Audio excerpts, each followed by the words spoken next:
Well, we're speaking to a member of this rebellion. Tiberius is not someone who would just murder them on the spot. We are going to take the chance to try to ask her some questions, though. We shouldn't be socializing with Oathbreakers. I will entertain them as best I can. After all, understanding is the only hope we have. What is it you wish to know? Why do you resist Kairos? What is it you're trying to save? Because it really wouldn't make any sense to Tiberius. As far as he can tell, Kairos is unstoppable and they have no hope. I grew up without my knee bent to Kairos, and if I'm going to bow to someone, let it be another Tearsman. We've ruled ourselves just fine for centuries, so we'll give our lives so that our sons and daughters might rule themselves. All of these options are great things that I would like to ask. Let's see. What would Tiberius pick?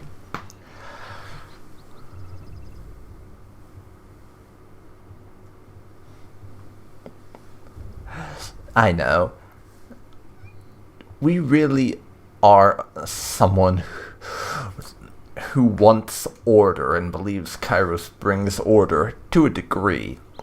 But, so, I have to ask this. The younger realms were beset with constant battle. You'd prefer that to the order Kairos brings? You make conflict sound like a bad thing. Yes, the younger realms saw frequent battles, but it was never this wholesale slaughter like we've seen of late. No Tearsman ever cast an edict on the soil, or forced prisoners to kill each other, or butchered beastmen tribes. But only your daughters are really free in the Tears. Why fight against the equality? There's freedom, then there's trusting idiots with power. Give a man 1,000,000 marauders, he'll lose sleep worrying over his neighbor's 1,000. I prefer my realms ruled by the braver sex. For centuries we've left the lands to the women, and the seas to the men. And we did plenty fine until Kairos came around. But a mage like you would not be the subject of such superstition and fear under Kairos' reign. Isn't that a good thing? I doubt life is any better sworn to some mad Archon. I'd rather stand with my fellow Tearsmen. Or, I suppose, stand immediately behind them in the event of an attack. At that remark, the soldiers flanking her exchange shocked looks. Ebb turns her focus to her compatriots. Yeah, you heard me. Way things were years back, you'd all be calling me a water witch and conspiring to sell me out to the nearest sage. Just because I'm helping you stop Kairos doesn't mean I've forgotten the hospitality of ages past. And people wonder why the Tearsmen could never unite in time to fight back. It's refreshing to see that some things never change. Okay, and I have to know. What makes you think you have a chance? You must know Kairos can't be defeated. Why are you throwing away your lives like this? Oh, we don't. Those who believed Kairos could be stopped all died years ago, in the first wave of fighting. It's not about the hope of victory. It's about the hope of inspiring others. It is very likely we will fall here in Vendrian's Well. But perhaps others will arise elsewhere. Well, these are a rather fatalistic bunch of rebels. But you mentioned prisoner swaps. Did that occur in the past? That is our way, Binder.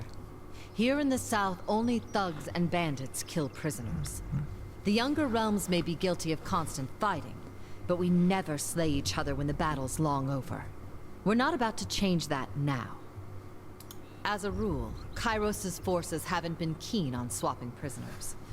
But I know our disfavored prisoners aren't prisoners anymore. I just assumed they were swapped for some of our own. Okay, and how did you overthrow the garrison? It seems unbelievable to hear it, that actually happened. I would joke that the voices of Nerat left the gate unlatched, but dozens of warriors lost their lives taking the citadel. There is no secret to it. We simply attacked with speed and certainty at a time when the Archons were elsewhere in the tiers. The Scarlet Chorus had a rout, and what few disfavored soldiers were present made an impressive showing. But they were surrounded and overwhelmed once the chorus fled. And now we're past the point, and now we're basically trying to get what information we can in case we can use it. I don't think she'll tell us this, but Tiberius has to ask. Listen to you. Thinking just like the Overlord wants you to think. There always has to be a person in charge, or things don't make sense. Well, we don't answer to anyone. We are each of us sons and daughters of the Tiers, and take this task upon ourselves freely. But Captain Tarkus Ari, former Falksman of Queen Vendry and Alanta, is the voice we trust when we seek unanimity. And I assume Tarkus Ari and Tarkus Demos are relations? Yes. Deimos was Ari's brother. We were certain he was dead, but the captain takes family seriously. So I volunteered to find some answers. And now here we are. That's all I'm going to ask. Fair enough. But now a question for you. Go ahead. The Edict. I can feel its magic coursing through the air. Everyone can. But those of us enlightened to the currents of magic feel it most. The wording of the Edict. What was it? I see. Well, would Tiberius tell these rebels? Actually, he might. He might feel that it would dishearten them and make them more hopeless, and therefore do stupid things if they knew, so we'll tell them. Kairos' forces must take Ascension whole by the Day of Swords, or all in the valley will perish. In the name of the vaunted North, the will of Kairos should be delivered with blade and hammer, not to the ears of oathbreakers and compromisers. Ah, shut it, Barrack. Curious. You did say all in the valley. So the edict will affect Kairos' forces? This is most unexpected. Glare silently.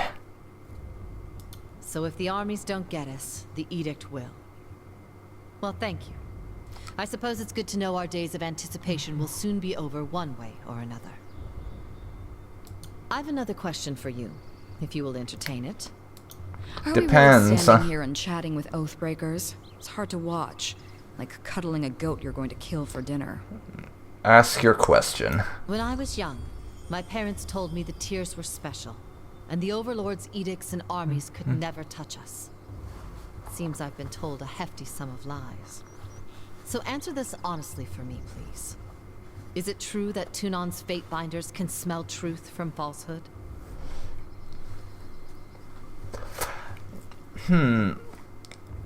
No. That isn't true, but I think Tiberius is not a good person. He's pragmatic and doesn't see any reason to reveal this information. So we are going to lie to them. We have to keep some information to ourselves. And Kairos' edicts. I have heard the sages speak at length that some of the edicts elsewhere in the world have been broken. How is this? An edict is forever. It will end if the Overlord wills it, however. That's what I feared. We have not had cause or access to study an edict until it's been a bit too late. Kairos' magic is, well, it seems an order of magnitude beyond what the rest of us think we understand. You'll forgive, I hope, the questions. The Overlord and his Archons used to be things of legend.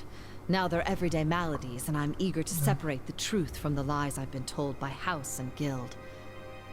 In accordance to our most ancient customs, let us depart in honorable accord. May peace find you, Fatebinder. She bows deeply, pounding her staff on the ground twice before turning to leave. They're gonna bitch at me, I know it. Or not.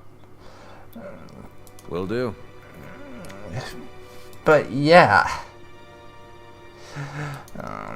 Tiberius was very intrigued by that chance to converse with the rebels. And he still thinks they're foolish to defy Kairos, but he can kind of see their perspective now. That if at the time they were raised, freedom was so highly valued, then it makes sense.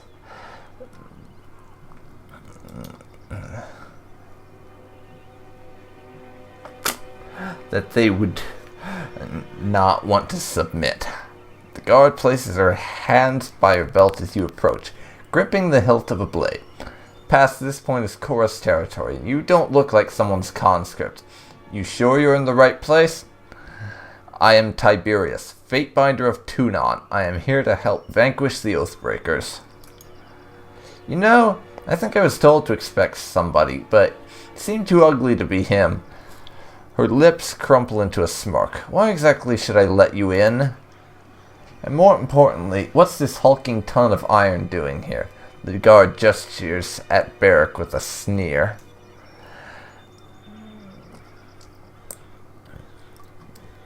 Step in close, push her down, I think. Time for a little show of strength. Before she can draw her blade, you advance, place your foot behind hers, and give her a stiff shove on the shoulder. Caught off balance, she tumbles backwards, triggering an outburst of laughter in the other guard. I can't believe you sassed the Fatebinder. Such a stupid paunce. Didn't I tell you we had a special guest coming? The guard waves you in with a smile. Come on in, and don't let the ninny shitters in camp give you any guff. Interesting.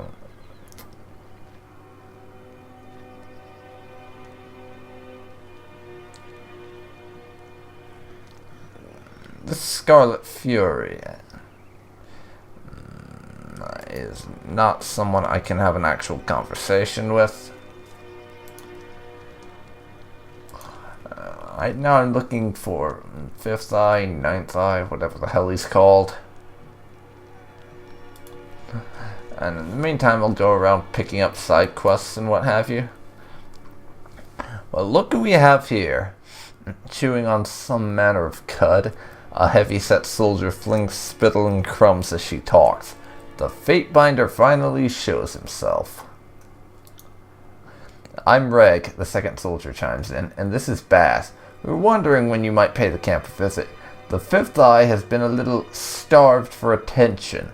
He ordered us to watch you like a troublesome babe. Make sure you don't get out of line. Baz knits her fingers together, joints crackling as she smiles. Reg clears his throat loudly, scowling at Baz. Something like that. You have questions, ask us. Good luck finding anyone else in camp who'll give you answers or even a smile. So, anything we can do for you?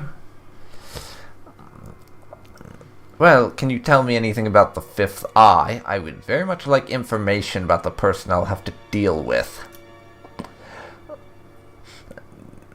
Reg trades an uncomfortable glance with Baz and lowers his voice to a whisper. They say he shares a direct link with the voices of Narat.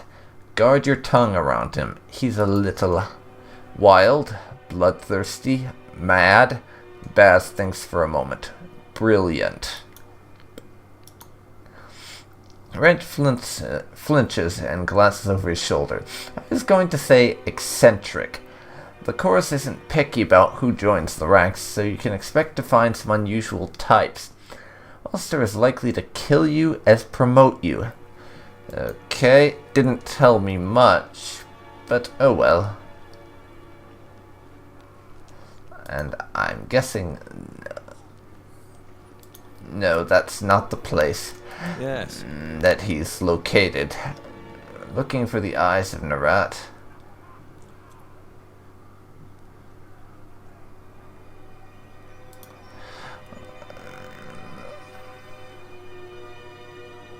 Or Fifth Eye, rather. There he is. The Binder of Tunon arrives.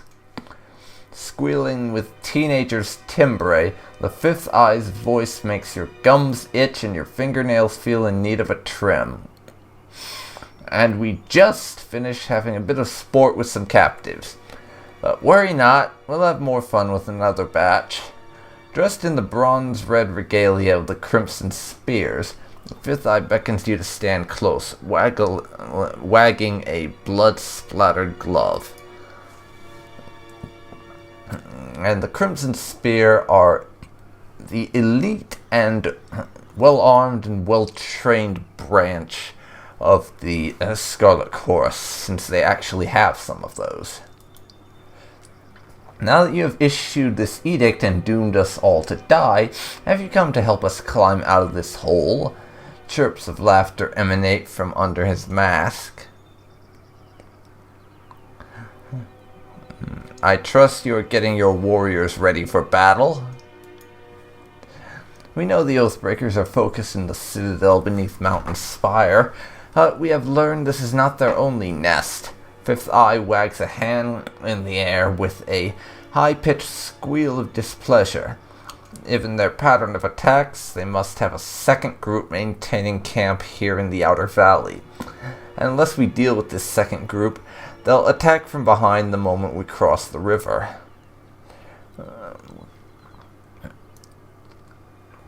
Okay, the disfavored think you can't control your horde and that many of them are defecting back to the Vendrian Guard. Wrong, and perhaps he gestures with his spear in an arc towards the sprawling camp. It is no mean feat to herd this many desperate lives.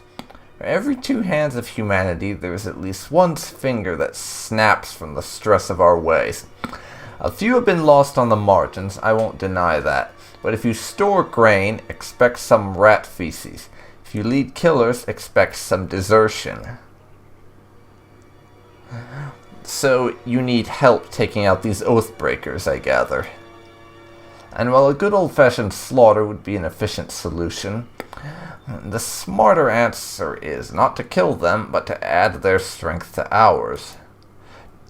My last group of scouts returned with a new batch of prisoners, and one of these prisoners claims she can lead us to the Vendrian Guard's secondary camp, though there are shreds of deception in her voice. I could use your help questioning this Veria Kell. Perhaps you will get less screams and tears and more useful information out of her. If we knew where to ambush the Oathbreakers, we could try and take their captain and show him the wisdom of joining the chorus.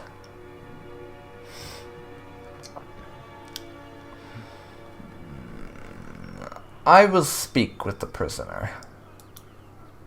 I will meet you there. She is waiting by the other prisoners.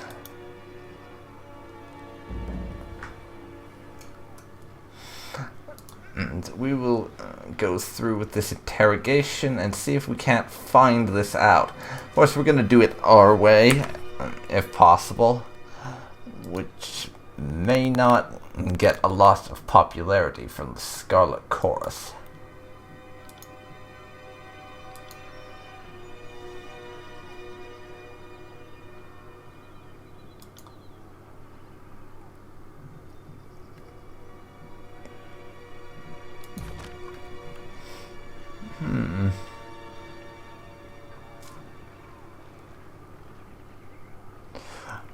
Let us speak with their catch of the day. Veria. There. Please, someone. I wish to bow before the voice of Narat. I thought all could find redemption in the chorus. A woman in makeshift armor of the Vendrian Guard lurches forward in agony. Her soiled, trembling legs suggest she has been forced to stand for days. This one, he flippantly waves at the prisoner, was hollering earlier that she knows the location of the Vendrian Guard encampment, but she isn't being entirely honest. I told this thing. The prisoner turns pale a moment before a look of determination comes over her face.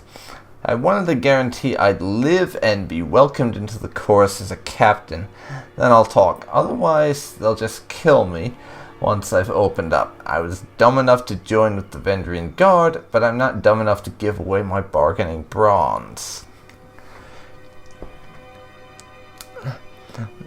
You claim you would disavow your people for the Scarlet Chorus. Why this change of heart? It doesn't seem entirely honest to me. Because I want to live, and you don't need to be the Archon of Premonitions to know that the younger realms are gone for good. She blinks several times, catching her breath. Kairos is the new strength of the Tears, and I would rather stand with his Archons than be crushed by them. And why should I trust the words of an Oathbreaker? I suppose I have no answer for that. Varia's eyes fall to the ground and she swallows nervously. When I joined with the Vendrian Guard, I accepted their broken vow unto myself. Have you not felt passion for a foolish cause, one you later came to regret? Well, my surrender is sincere, and I'm willing to bow before the voices of Narat to prove it. Okay. Well, I'll give you a chance, but this is the only time. If you lie to me or withhold information, I will have to kill you. Tell me what you know, and I can see to your release. I heard the chorus is looking for Captain Pelox Florian and his crew. I can lead you to them, but only if you release me. She turns her head, taking a long look at skewered and smoldering corpses around her. She tugs at her restraints, but to no avail. And it's a good show. It's a good show. But Tiberius isn't entirely buying it. You're lying to me. Why don't you tell me what you actually know, and I'll consider saving your life. Well, you see, shaken by her demand, her lips move wordlessly for several seconds. So, I don't know exactly where the rest of my crew is, but I can tell you. She shakes her head, catching her breath. Search that one. She reaches up with her right leg and points with her foot, calling attention to a nearby pile of corpses.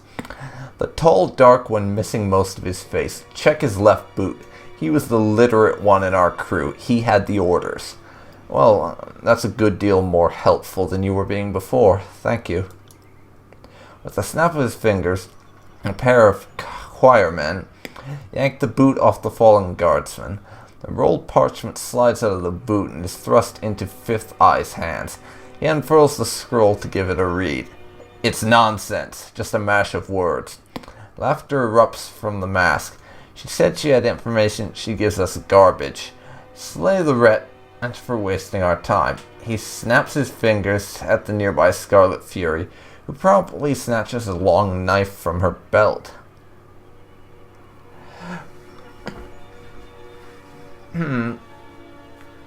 She is a traitor, and Tiberius has no real reason to stand up to her. We're just going to keep our mouths shut here, I think, and let her die. Make the cut shallow. Give her time to regret toying with me. The Scarlet Fury slices open Varia's neck. Pinned to her final resting post, the Vendrian Guard soldier thrashes and flails for several long moments before bowing her head in death. Yeah, a little dark, gruesome, and not a nice thing to do.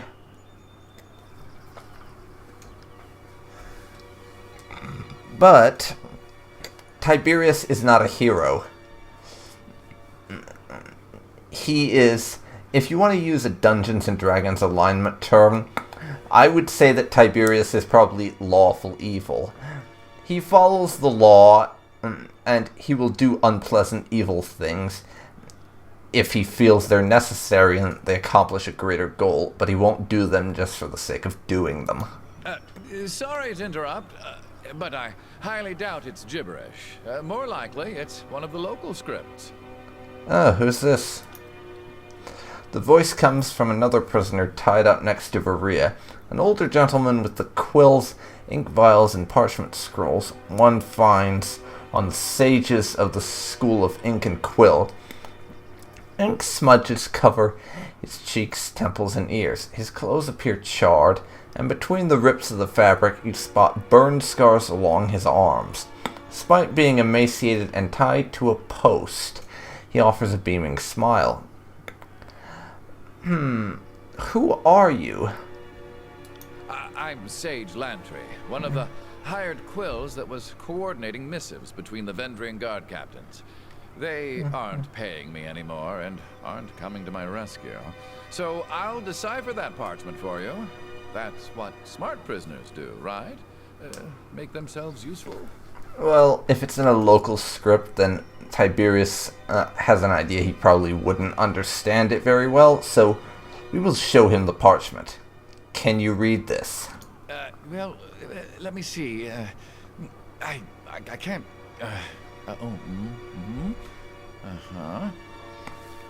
You hold the parchment in front of the bound sage, and his eyes dart down the length of the missive.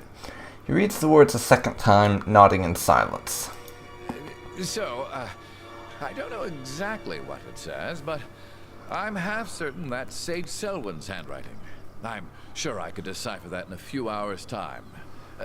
Don't need my hands free, but I think better when not tied to a post. I know, I'm weird that way. A few hours? Either you can read it or you cannot. What use is a sage that doesn't know his letters? I've heard all I need to hear. I say we have fun with this one.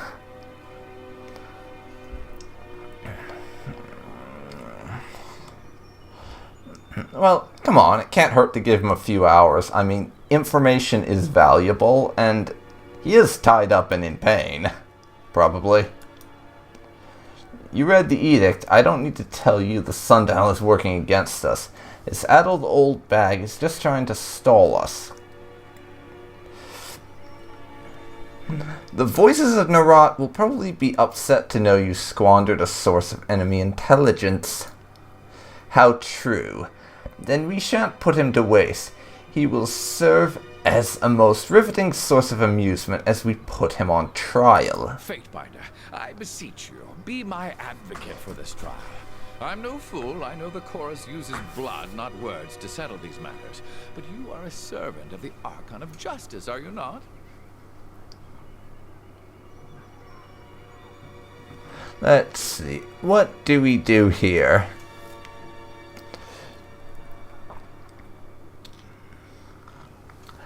I know. We are going to be his champion because Tiberius thinks this information is vital to ensuring... This information is vital to us because we need to know where this camp is to wipe it out. We will be his champion. Good. I like it when Tunon's puppies get their paws dirty. Okay then. I wouldn't mind taking a swing at some loudmouth chorus braggarts myself. No arguments here, Barrack. Did you hear that, brothers and sisters? Raising his arms to the sky, the fifth eye roars for all to hear. Trial by combat is upon us. The sage is unbound from the post. Stiff legs nearly buckle as he attempts to walk, and his arms flex and flail in their new freedom. Wiping sweat and grime from his brow, the sage steps closer to you with a nervous smile. Rhythmic roaring and the stomping of hundreds of feet in unison flood the camp. Horsemen began to circle and swirl about, brandishing weapons and cheering. If they got this worked up to fight the enemy, I venture this war would be over by now. Yeah, I tend to agree with you, Barrack. The Scarlet Chorus are clearly just a band of useless rabble. Why does the Overlord keep them around again? Begin the chant of gathering. Let the warriors know that tonight's entertainment will soon commence.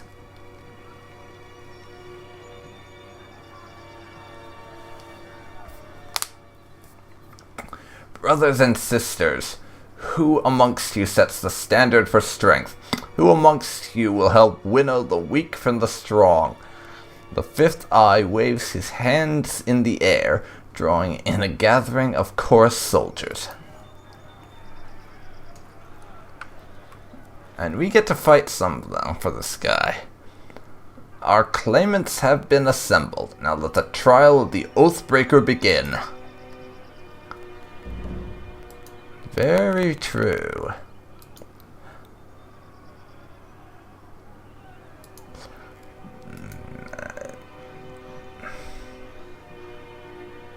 Let's see here.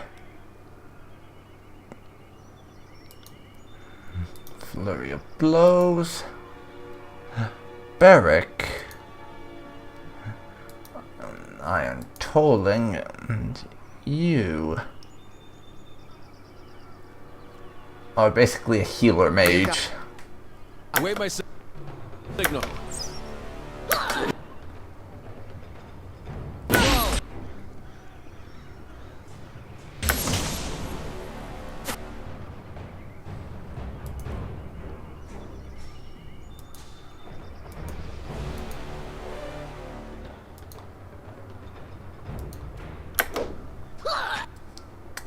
And now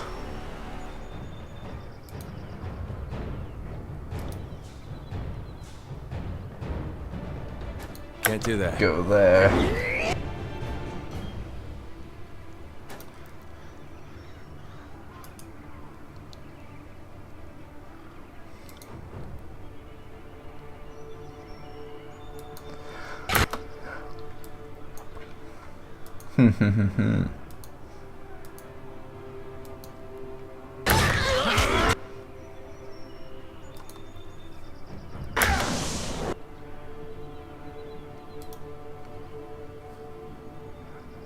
What about you first? Go for that one. Are we ready for this?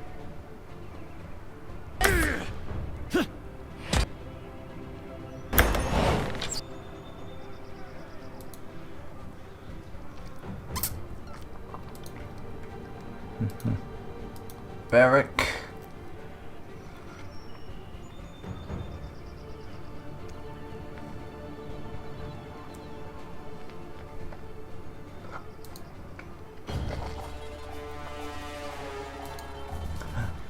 We'll all gang up on this one now. And then Barrack can go there. And now it's a case of everyone gang up on this motherfucker. Because there's no real chance of victory for them.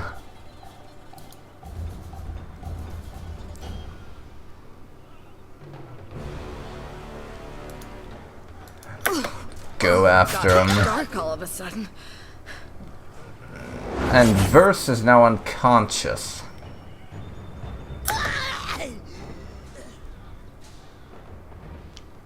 By the righteous shedding of blood, we have found our answer. Regrettably, it appears the sage is worthy of leaving our camp alive. The fifth eye offers a short, mocking bow to Lantry. A custom set forth by the voices of Narat, you are free to go, old man. Brag to your grandchildren that you fell afoul of the chorus, yet lived to tell the story. That was fun, because let's not forget Tiberius is a fighter and he does like combat. Your warriors almost put up a good fight. It really is bloodletting weather, is it not? My conscripts need to see more warriors of your skill in action. I thank you for the lesson you have given the camp. I thought I'd die tied to that post. The sage looks down at his rope-worn wrists in disbelief. Now hand me the parchment. I'm certain I can decipher it. Well, much of the parchment was weathered, but I could make out the important parts of the text. The note makes mention of a meeting spot west of Tripnettle. Well, the old sage knows his words after all. I'd ask that you travel ahead to see if you can't get this Captain Florian to yield to the chorus. They will strike at first sight of a chorus gang. Perhaps they will parley if yours is the face they see. I know the area, and I suggest we go at once. I'll show you the way. I'm eager to be far from the stench of this camp. Something's not right here. There's a lot of fight in you for an old scholar. Now you're offering to join in me? What's going on? I've met sages every bit as cutthroat as hardened gang bosses. They act the part of doddering the scribes, but don't let that fool you. Good to know. Smart for someone your age to be so mistrusting, but I'm not with the Oathbreakers, if that's what you're fishing at. I worked for them under duress, but I've no love for them. I'm not about to pledge to the chorus, and the disfavored wouldn't have me. Still, I consider myself a Kairos-fearing vassal of the Overlord's empire all the same. Good. Then I think we'll get along just fine. As long as I've been a sage, I've been trained to defend myself. We don't spend all our time binding books and sketching wildlife, just most of it. For centuries, we've been in a quiet war with the School of Tides and the School of Wild Wrath. You can't travel alone as much as I do and not know the Bronze Dance. And your little quill dagger, just for decoration? Well, I mean, sages always need to have a quill handy, so it sort of blends into the ensemble on a casual glance. And the customary term is bladed remix, but who's keeping track?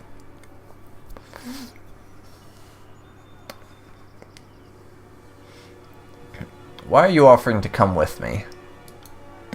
Because the alternative is, what, living here with these illiterate brutes? My old study is under a river of fire, and there's no family missing me. Besides, I'd much rather chronicle the binder that twice proclaimed an edict of Kairos. I'd be a fool to let someone else write your story. You want to chronicle me? Well, of course. Even if the burning library is never rebuilt, our work to chronicle the days and events needn't cease. And you're a noteworthy player in the whole war. I can't think of another living fate binder that has... And I'm back. Sorry about that. Had a slight interruption I had to deal with. But fortunately, this was one of the rare recordings when I haven't been interrupted 50 billion times. Once in like 2 hours or so is not bad. But anyways, I'd better start this sentence over because I got interrupted mid-speech. I can't think of another living fate binder that has been twice given the honor of proclamation. Fine, if you're so eager to tag along, come with me. Besides, if you're gonna write about me, I might be famous someday. And Tiberius does still have that shallow and wealth-oriented side of him from when he was a member of the nobility. It's not as prominent, but it's still there. Splendid. You won't be disappointed. And now I may seem old and frail, but I know how to step... Yeah? Why are you bothering? Sorry, I forgot to ask it, but before you go to bed, would you turn the fan off downstairs? Yeah? Alright. I didn't need it on with this.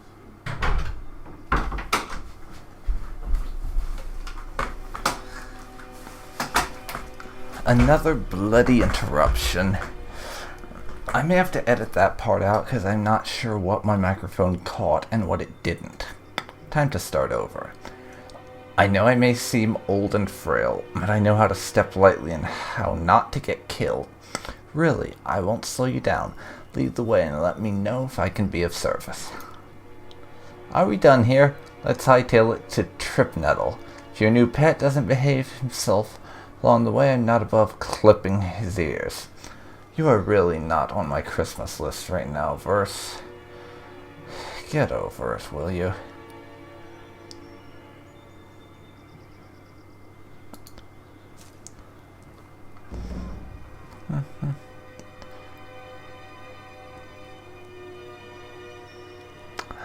Tiberius is still level 1. Right. But we'll get out of this place.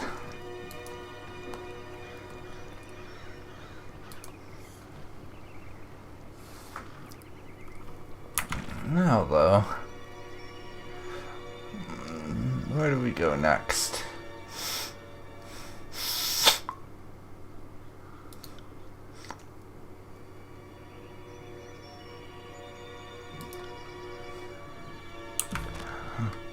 Tripnuttle Wilderness.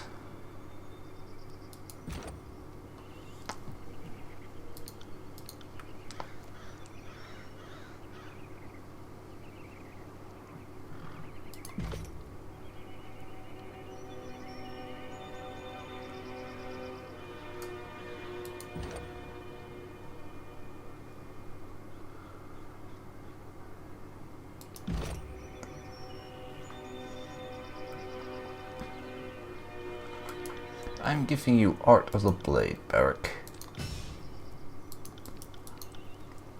That ability, I think, would be the most handy. Attribute points.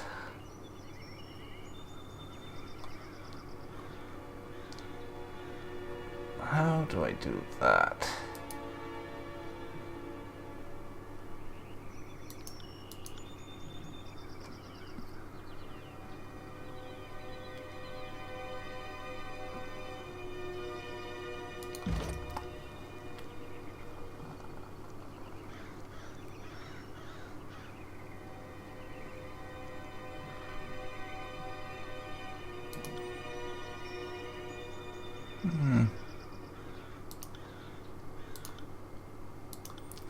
Entry has talent points.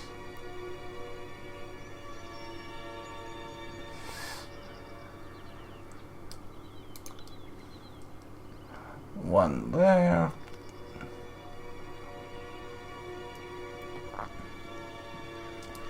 And one there. We're gonna sort of do a mix of offensive and healing for him, I think.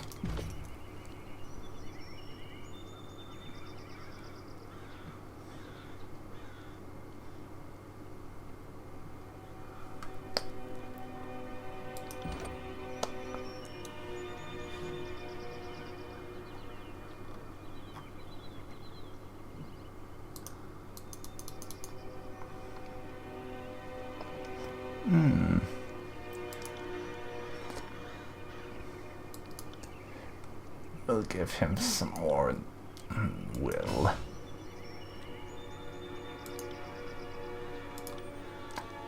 Beric.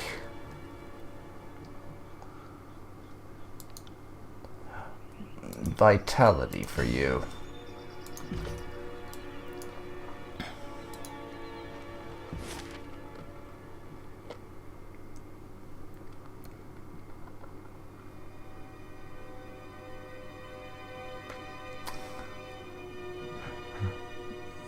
First, though.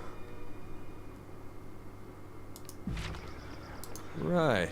Much as I would really like to do that, our group is injured. Several of them. We need to rest and regain some stat points. And get rid of these injuries.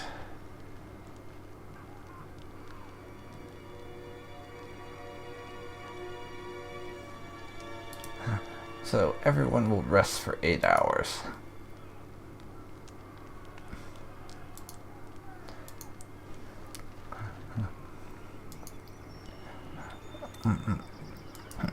It's after dark, and any injuries should have been removed by that.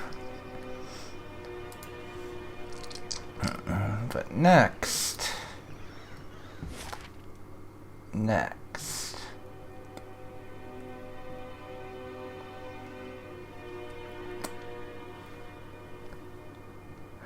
We'll be going to Tripnuttle Wilderness, which will take us 6 hours.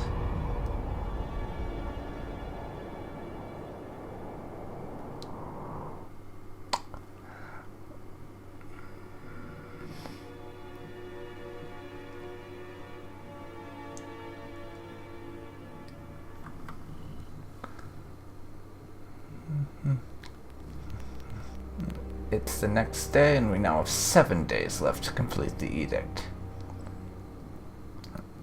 Looks like a group of Scarlet Chorus minions around.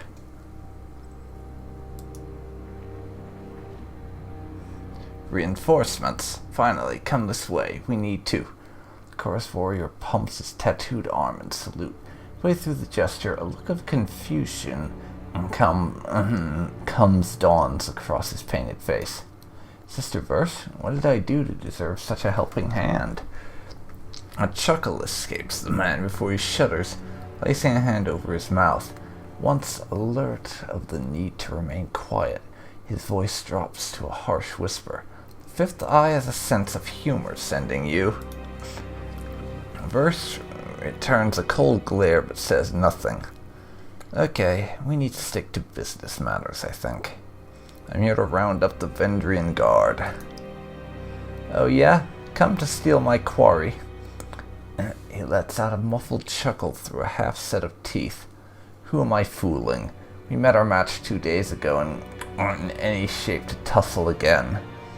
Much as I'd love the rights of claiming some scalps, my gang needs a rest before we pick another fight.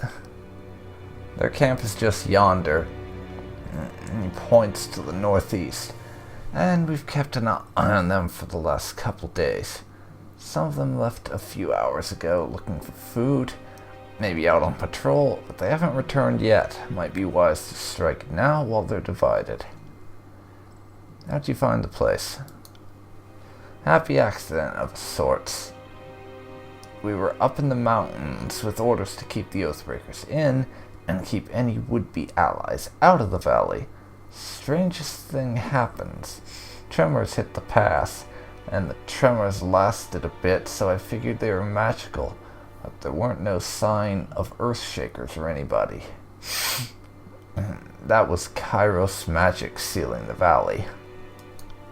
Oh yeah? That would explain it.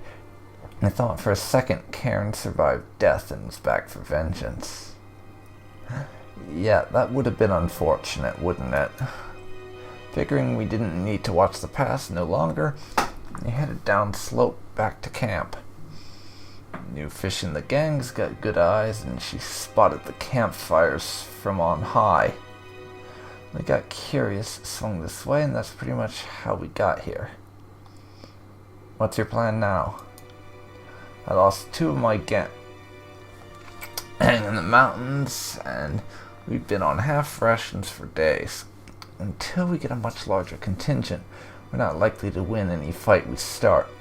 Now that you're here, I figure my gang will hold back and keep an eye out for trouble. We swoop in if things get messy. Yeah, no need to involve them. I can handle this, and we will pretend to care, apparently.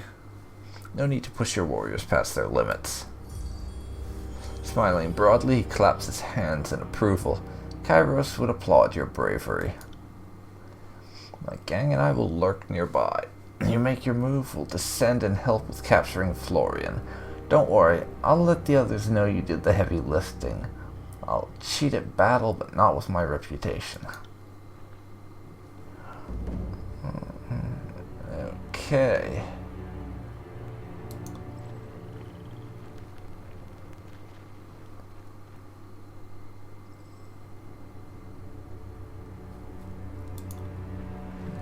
What's this?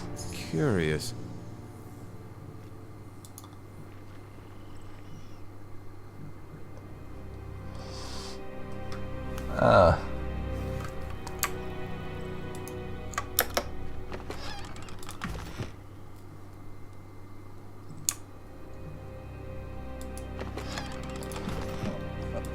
What's the purple crate? Oh.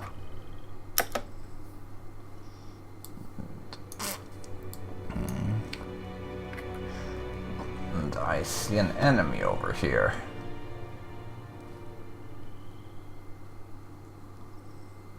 Yes. But not this time. This recording has been going on for a good while. We capped 2 hours a while back, so I'm going to go ahead and end it here. So, this has been DarkPhoenix Ninja 92. You've been watching my Let's Play of Tyranny. I hope you've enjoyed, and I'll see you next time. Bye.